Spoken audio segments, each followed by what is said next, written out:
It's time for another exciting edition of the Sports Desk with Mike, Mark, and Kyle. Stay tuned as we discuss local and national sports from Southeast Missouri and beyond. And now, without further ado, let's get on with the show.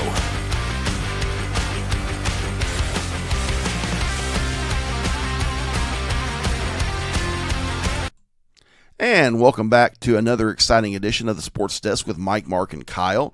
This is our first broadcast or podcast of 2025. Happy New Year! I'm Mike Bueller. I'm Mark Sanders. And Kyle will not be joining us today, but we are hoping to have him back next week. We have got a full show today. We're going to be talking a lot of football, college and professional. We are also going to be talking about the recently completed Bloomfield Christmas Tournament and maybe another thing or two. But before we get going, I want to announce that the Sports Desk with Mike, Mark, and Kyle is brought to you by Royal Retros, where you can get the coolest throwback jerseys you can imagine.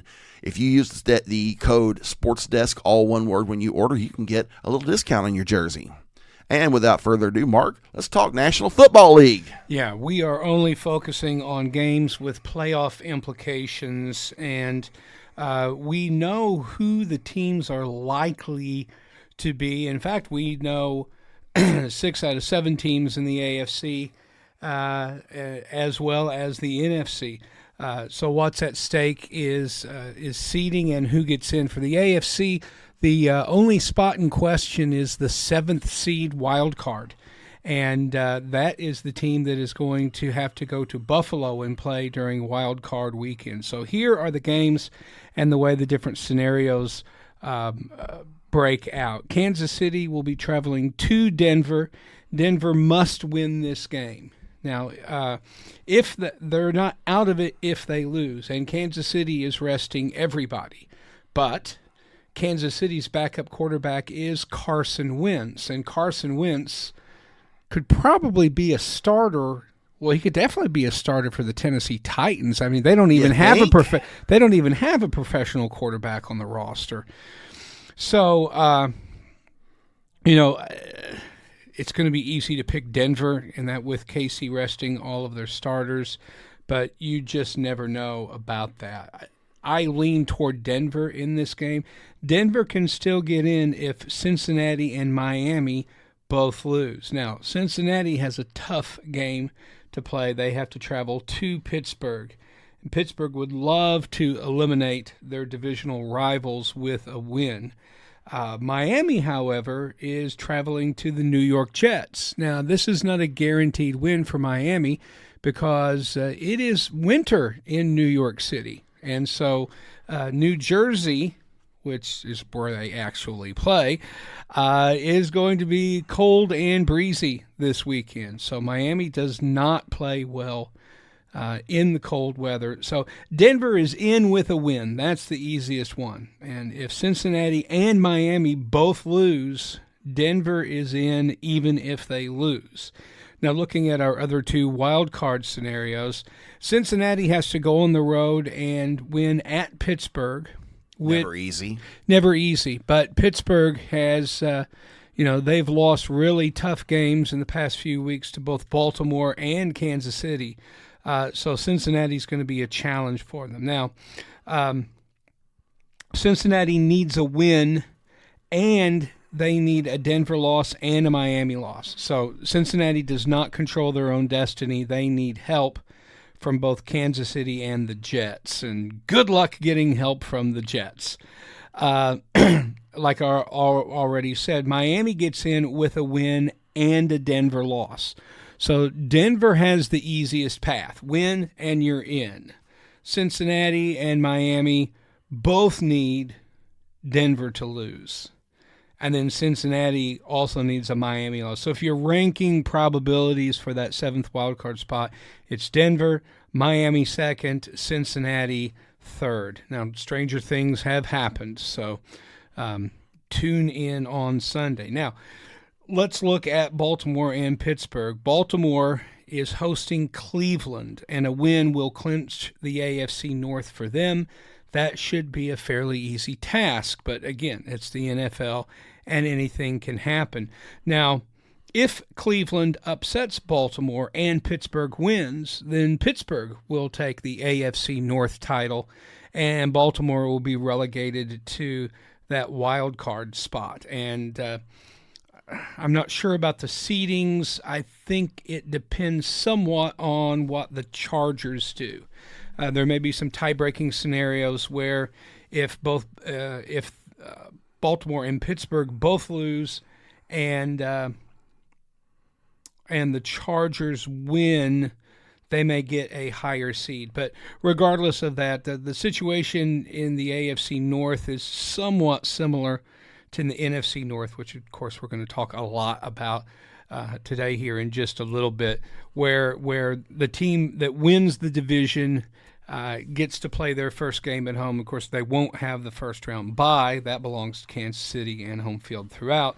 But that wild card game at home can be really important. So lots of playoff implications in those 4 games in the AFC. Now, in the NFC, there are only 3 games that mean anything. Carolina travels to Atlanta, and Atlanta will win the NFC South with a win and a Tampa Bay loss. Tampa Bay is hosting New Orleans. Now, they should crush the Saints. So Tampa Bay wins, they win, and they are in. Now, when we look at seedings, the Rams, who are already in, if the Rams beat the Seahawks, then they win the NFC West and they secure the number 3 seed. And it doesn't matter at that point what Tampa does. Tampa ends up as the 4th seed. Now, if, let's say, Tampa wins and the Rams lose, then Tampa will jump up to the 3 seed and the Rams will drop down to the 4 seed. Now, this is meaningful because the loser of Minnesota at Detroit will be the 5th seed. And the 5th seed will play the 4th seed. So when you're thinking about, okay, where would you rather travel to? Would you rather travel to Atlanta or Tampa or the Rams in Los Angeles? Obviously, I think everyone would want to play in Atlanta against a rookie quarterback who will be starting his 3rd game this Sunday.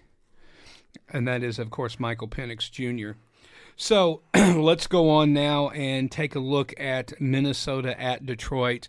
There's literally no way to overhype this game. I mean, you really can't do it. It is the first game since Dallas played the New York Giants on the road in 1993 that will determine the number 1 seed in the conference. If you're too young to remember 1993, that was the first of Dallas's. That was the beginning of Dallas's Super Bowl run with Jimmy Johnson as coach and Troy Aikman.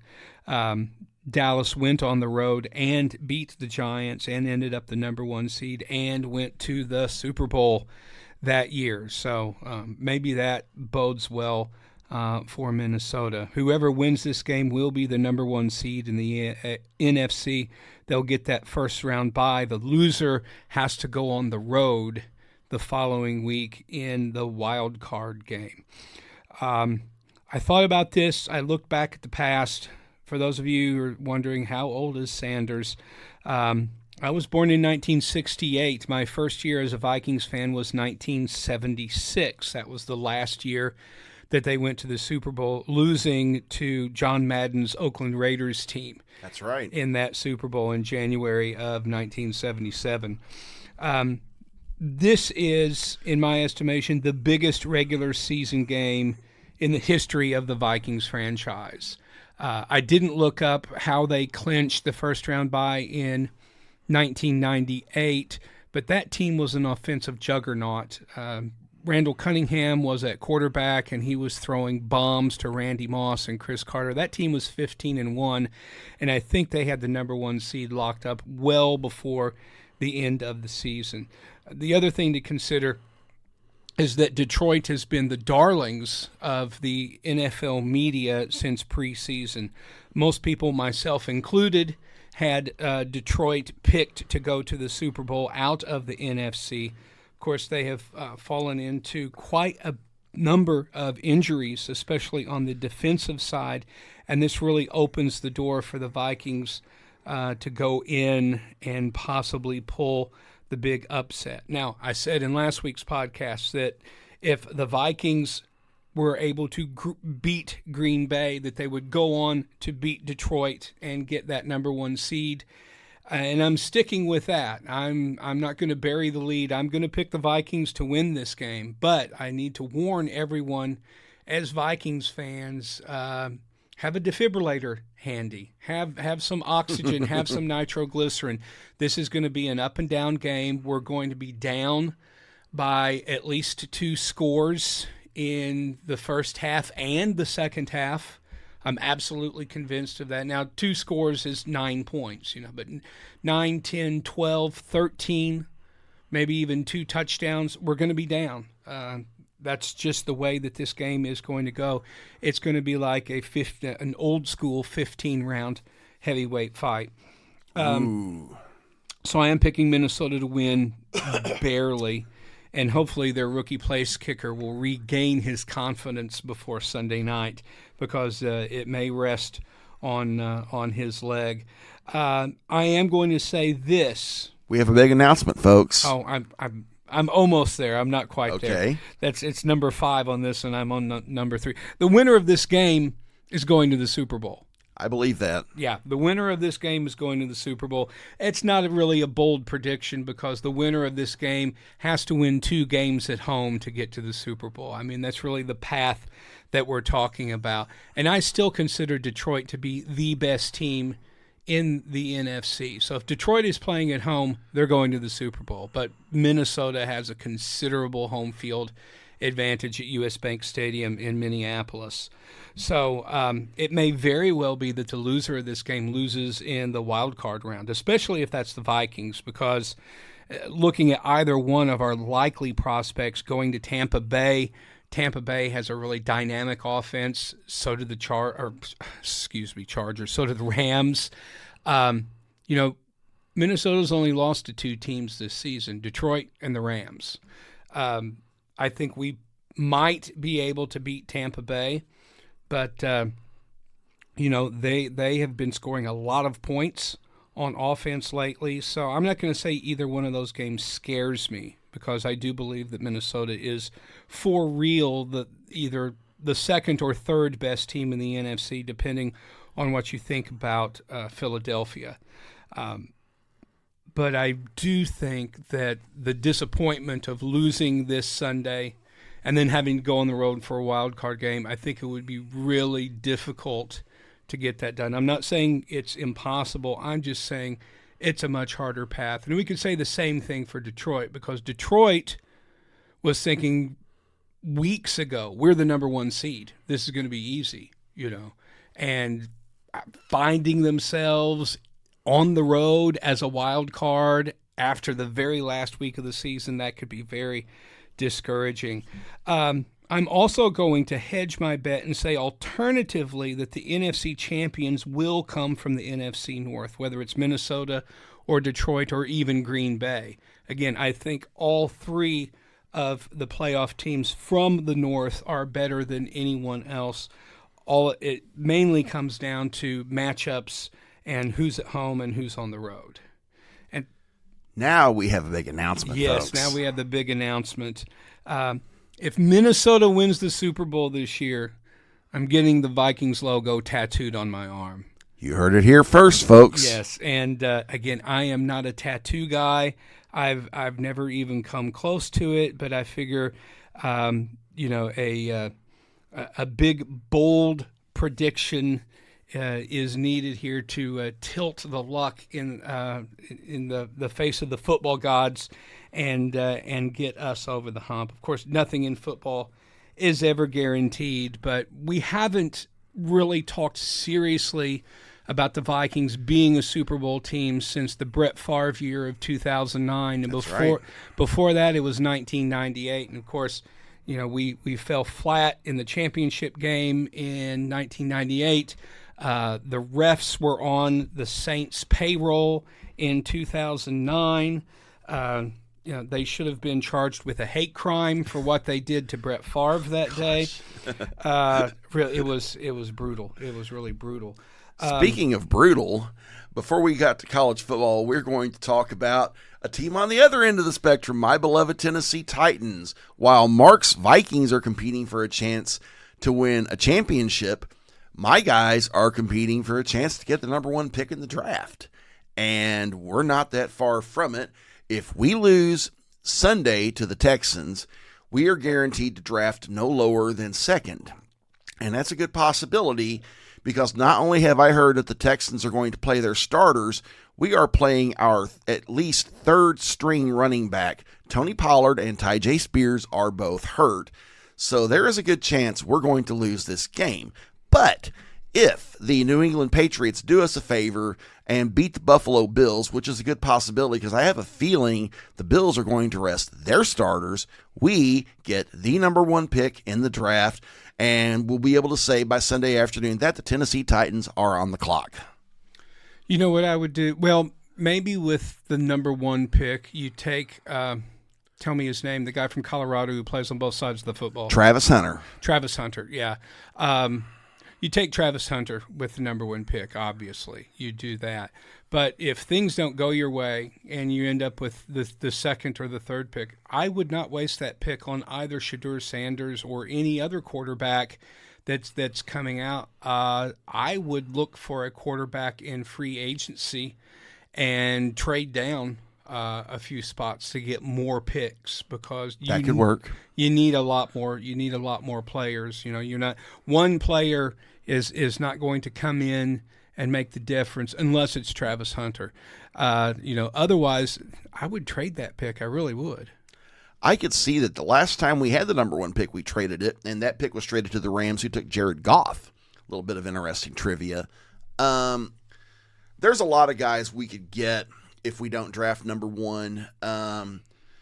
If we take a quarterback, I would say Shedeur Sanders before Cam Ward. I'm not that enamored of either one of them, frankly.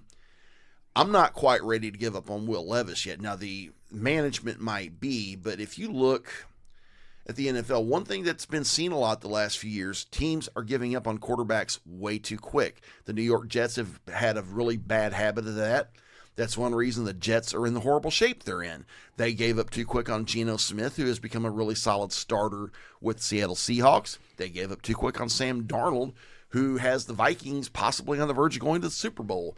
We may need to give Will Levis a little more time, get a little bit more of a line in front of him, and get him some more weapons. Yeah, and I think what the Vikings organization has shown everybody, and also to a certain extent, you can look at Sean McVay and Kyle Shanahan, is that you really need these offensive gurus to bring up your quarterback, to teach your quarterback how to play.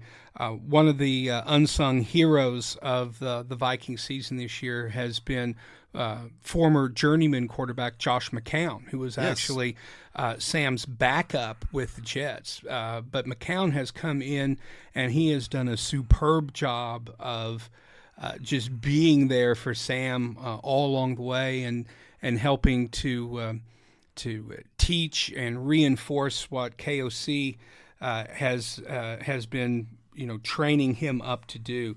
So it really has been a team effort, and I don't know if everyone saw this. You can go on YouTube and see it. There's just this wonderful moment after Sam Darnold comes in and his teammates are cheering for him and they're spraying water all over him. They lift him up on his shoulders. They switch to another camera angle, and you see Kevin O'Connell just kind of leaning up against the lockers, and he's watching all this play out, and he's got this smile on his face, like, yeah, this is what I've been building here. It really, that's, I don't know how to explain it. It feels, as a Vikings fan, it doesn't feel as inevitable as 1998 felt. I mean, we certainly do have the greatest wide receiver in the game right now in Justin Jefferson, the same way that we did back then with Randy Moss. But I can't really put my finger on it right now.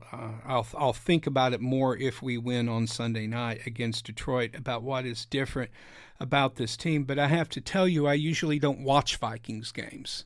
They're too stressful for me. My blood pressure gets way too high, very literally watching the games. But I watched most of the game against Green Bay.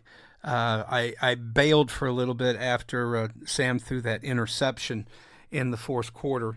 But I watched most of that game, and I'm planning, unless Detroit really just runs us right out of the building, I'm planning on watching this game on Sunday because I have confidence that the Vikings can win. I really do, and that's different for me. Yes, it is. I mean, I've heard all of your stories about, you know, the sufferings of being a Vikings fan. Our friend Jeremy Nall said the same thing. So it is going to be very, very interesting to watch. We're switching gears now to college football. There's been a lot going on. 3 of the 4 playoff spots are decided, and the 4th game will probably be going on right about the time this podcast is on the air. So I'm going to let you take that away. Okay, yeah, that'll be the Notre Dame Georgia game at the Sugar Bowl in New Orleans, and of course that was postponed due to the terrible outbreak of violence that our country is just continuously plagued with. I mean, we couldn't even get through one day of a new year without a mass killing situation. This is a sports podcast and not a political podcast. Sports is an escape and a refuge from all of the violence in the world. But I think I speak for everybody in saying enough is enough. You know, ugly stuff. Whatever it is that we can do to reduce the level of anger and violence in this country, just so that we can all come together for a New Year's celebration or a football game and not constantly be in fear for our safety or our lives.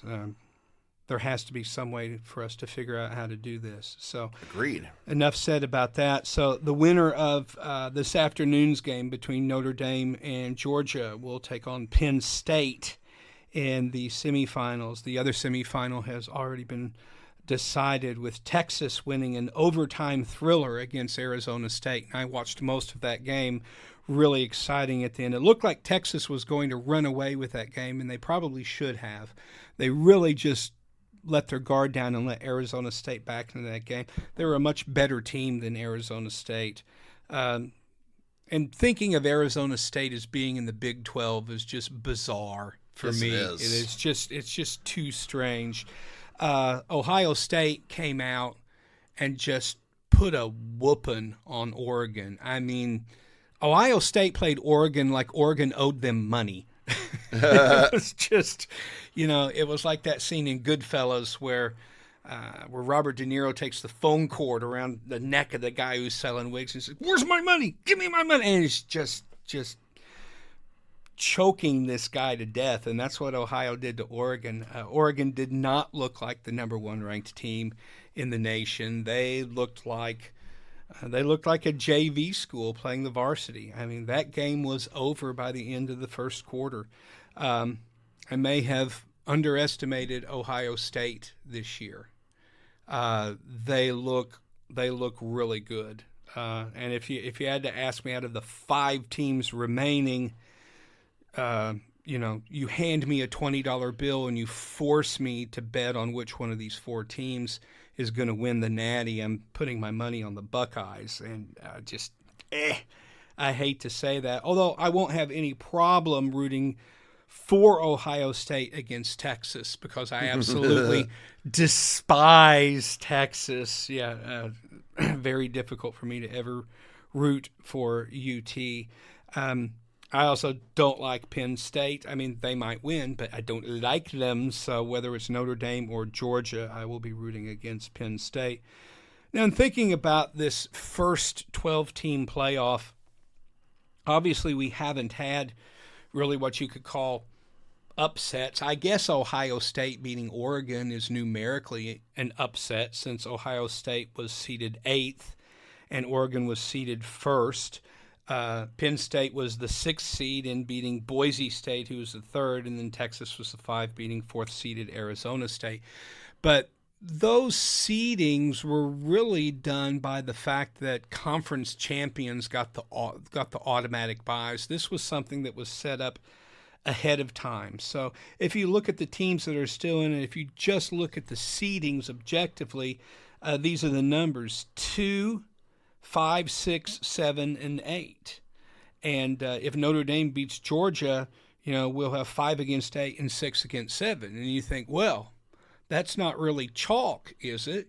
That's not the top seeded teams. But then you look at the names of the teams: Texas, Ohio State, Penn State, Georgia.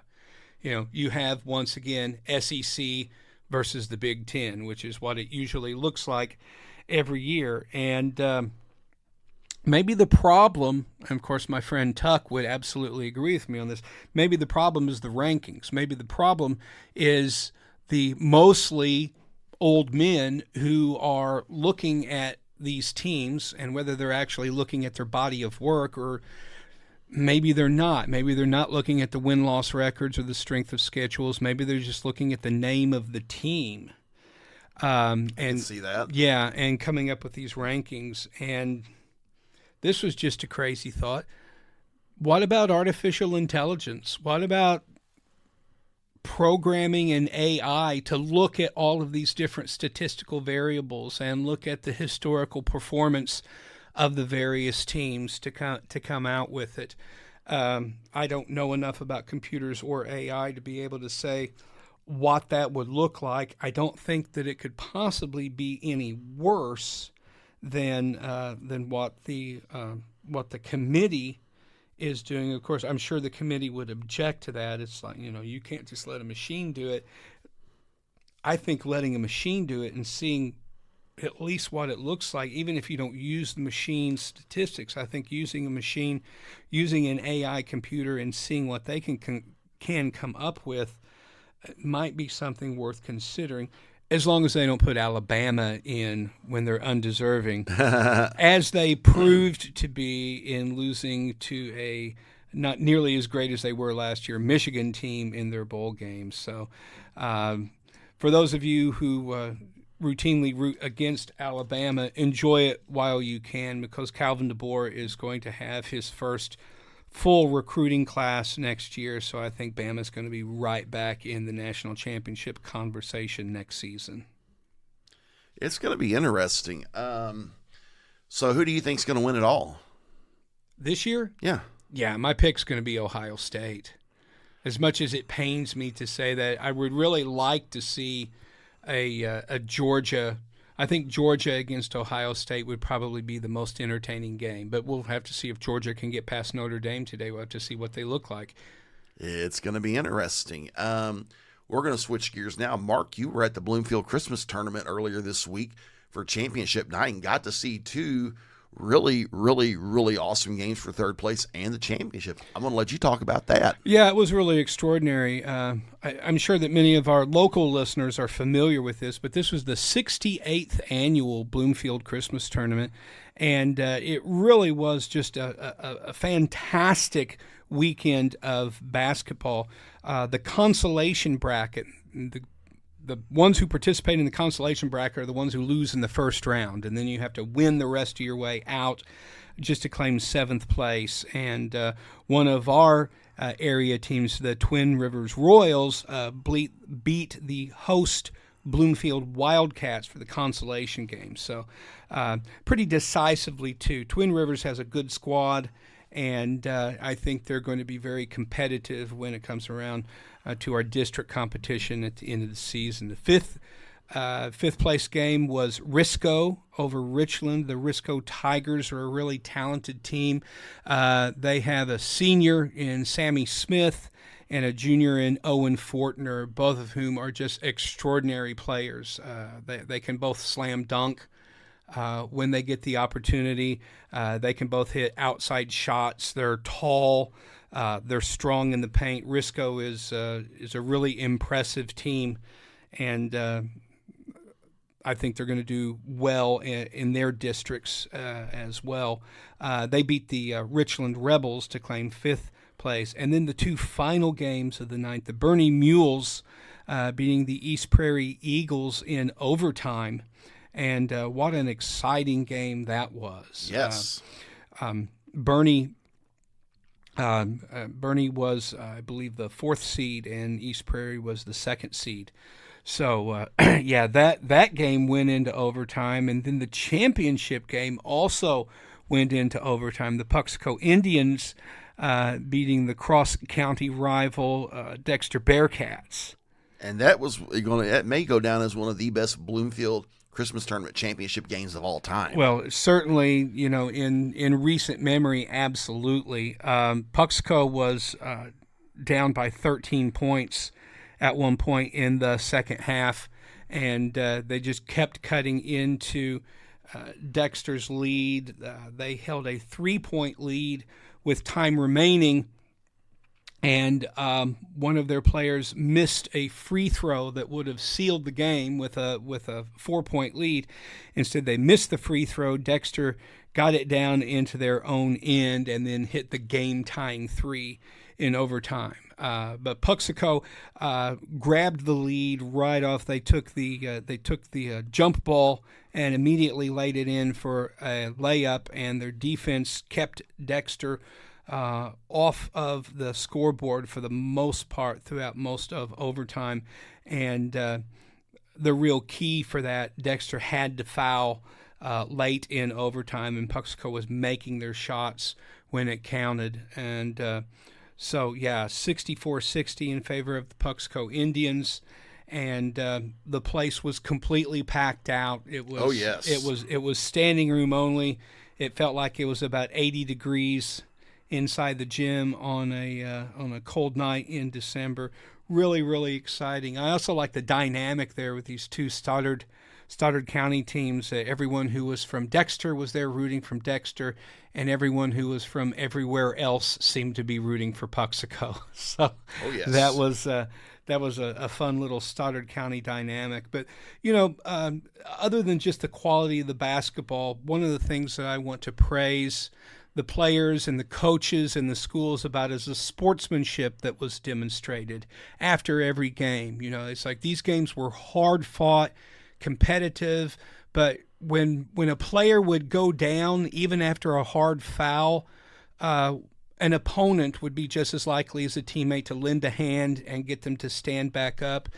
Every time the game ended, regardless of the outcome, the teams, of course, it's customary for them to shake hands, but it was more than just that. You could tell these were young men who knew each other and supported each other, even though they were from different towns. The coaches were genuinely supportive of each other, and I think that's one of the things that we see that's still present in small town America is that kind of sportsmanship and camaraderie. And it's easy in these days and times to feel jaded about the way that the world is. And, these teenage basketball players gave me a little bit of hope that things may just turn out all right in the long run.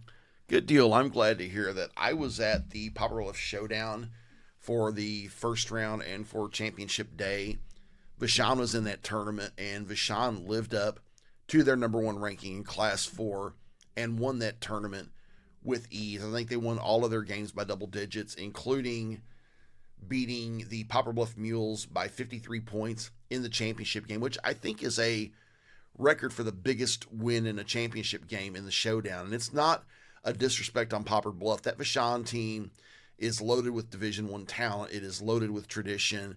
Poplar Bluff just ran into a better team. Yeah. It's a shame though that that the championship game has to be that much of a mismatch.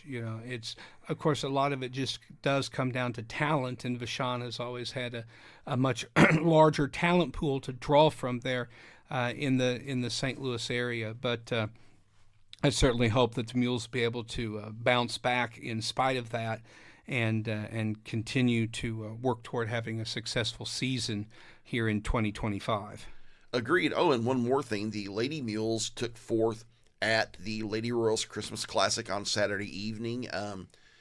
Came close to winning that game against Neelyville. And while I know that Coach Sully Dugas and her team would have liked to have finished a little higher. That's a nice showing for a Lady Mules team that has already matched its win total from last season. And let me guess, who won that tournament? A little team from Donovan, perhaps? The Donovan Donettes won that tournament, and as expected, they won all 4 games in that tournament going away. Yeah, and I believe they are once again undefeated on the season. That is right. They should have, I don't have the schedule in front of me, but they should have a matchup with the team that beat them in the playoffs last year, Notre Dame out of Cape Girardeau, and I believe that game is this month in January. I can't remember if it's memory comes and goes in your 50s. I have found out, but I think it's either the 7th or the 21st, I believe. I can pull that up real quick on my phone. I believe that game is at Notre Dame in Cape Girardeau, which is going to make it all the more interesting. Let me see here as my phone's taking its sweet time to load it. Let me see here. Here we go. We're going to play dueling phones here and see who can get on the Misha website faster. Okay. That sounds like a good plan. All righty, here we go. Here we go. It's starting to load. Phones can be temperamental. We're both iPhone users. Let me see here. We have, because I'm starting with the Poplar Bluff Lady Mules schedule because I know they're going to have Notre Dame and the Donettes on here because we played Notre Dame just a couple weeks ago. Right.